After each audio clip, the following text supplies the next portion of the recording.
ವಾಲ್ಮೀಕಿ ನಿಗಮನ ಕ್ರಮ ನಿನ್ನೆ ಹೈಕೋರ್ಟ್ ಆದೇಶ ಆಗಿದೆಯಲ್ಲ ಸರ್, ಒಂದು ರೀತಿಯಲ್ಲಿ ಸರ್ಕಾರಕ್ಕೆ ಮುಜುಗರ ಅಲ್ವಾ? SIT ರದ್ದು ಮಾಡಿ ಎಲ್ಲವನ್ನೂ ಕೂಡ CBIನೇ ತನಿಖೆ ಮಾಡಬೇಕು. ಇಲ್ಲ, ಈಗ ಅವರು ಮೆರಿಟ್ ಆಫ್ ದಿ ಕೇಸ್ ನೋಡಿ ಅವರು ತೀರ್ಮಾನ ಮಾಡಿರ್ತಾರೆ. ನಾವು ಅದ್ರ ಬಗ್ಗೆ ಕಮೆಂಟ್ ಮಾಡೋಕ್ಕೆ ಹೋಗೋದಿಲ್ಲ. ಯಾವುದೇ ತನಿಖೆ ಆಗಲಿ, ಅನ್ನೋದಕ್ಕೆ ನಮಗೇನು ಅದ್ರ ಬಗ್ಗೆ ನಾವು ಯಾವುದು ಕಾಮೆಂಟ್ ಮಾಡೋದು ಇಲ್ಲ. ಸಿಎಂ ಲಕ್ಕಿ ಲಾಟ್ರಿ ಸಿಎಂ ಅನ್ನುವಂಥದ್ದು BR ಪಾಟೀಲ್ ಹೇಳಿದ್ದಾರೆ. Thank you sir. ಬಳ್ಳಾರಿ ಜೈಲಲ್ಲಿ ಗಾಂಜಾ ಇಟ್ಕೊಂಡಿರೋ ಫೋಟೋ, ಅವರು ಸೆಲ್ಫಿ ತಗೊಳ್ಳೋ ಫೋಟೋ ಎಲ್ಲವೂ ಕೂಡ ವೈರಲ್ ಆಗಿದೆ ಸರ್.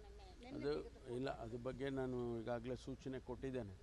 ಕಠಿಣವಾದ ಕ್ರಮ ತಗೋಬೇಕು ಯಾರು ಅಧಿಕಾರಿಗಳು ಇನ್ವಾಲ್ವ್ ಆಗಿದ್ದಾರೆ, ಮತ್ತು ಮುಂದೆ ಭಾಳ ಕಠಿಣವಾಗಿ ಇರಬೇಕು ಹಾಗೆ ಅಂತೇಳಿ ಈಗಾಗಲೇ ಸೂಚನೆ ಕೊಟ್ಟಿದ್ದೇನೆ. ಅದು ಪ್ರತಿ ತಿಂಗಳಿಗೆ ಒಂದು ಸಾರಿ ಅಥವಾ 2 ತಿಂಗಳಿಗೆ ಒಂದು ಸಾರಿ ರೈಡ್ ಮಾಡಿ ಇದನ್ನೆಲ್ಲ ನೋಡ್ತಾನೆ ಇರ್ತಾರೆ. ಆದರೂ ಕೂಡ ಕೆಲವು ಸಂದರ್ಭದಲ್ಲಿ ಎಲ್ಲೋ ಒಂದು ವೀಕ್ ಪಾಯಿಂಟಿಂದ ಈ ರೀತಿ ಆಗ್ತಿರುತ್ತೆ, ಅದನ್ನೆಲ್ಲ ಮಾನಿಟರ್ ಮಾಡ್ತಾರೆ.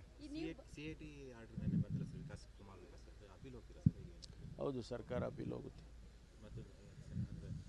ಹೈಕೋರ್ಟಿಗೆ ಅಪೀಲ್ ಹೋಗುತ್ತೆ.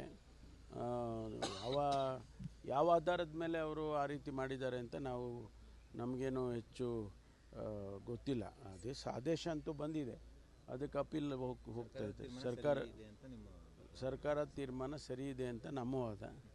ಅದನ್ನು ಈಗ ಹೈಕೋರ್ಟಲ್ಲಿ ಏನು ತೀರ್ಮಾನ ಆಗುತ್ತೆ ನೋಡೋಣ. ಅಪೀಲ್ ಹೋಗ್ತಾರೆ.